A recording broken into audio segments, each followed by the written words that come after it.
दिवसभरापासून पावसाची रिमझिम सुरू होती. गेल्या काही दिवसात सातत्यानं पाऊस पडत आहे.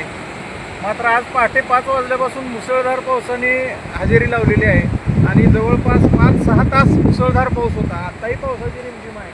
आपण या ठिकाणी लेंगरे डोराळे वाळूज तलावावरती आलेलो आहे आणि या वाळूज तलावावरती आत्ताची सिच्युएशन आहे ते आपण बघतोय. त्याच्यामध्ये सांडव्यामधनं पाणी वाहून चाललेलं आहे मोठ्या प्रमाणात. मात्र सांडव्याच्या खालची जी भिंत आहे, दुसरा सांडवा जो, जी संरक्षणासाठीची जी दुसरी भिंत आहे, ती भिंत त्या ठिकाणी खचलेली आपण बघतोय.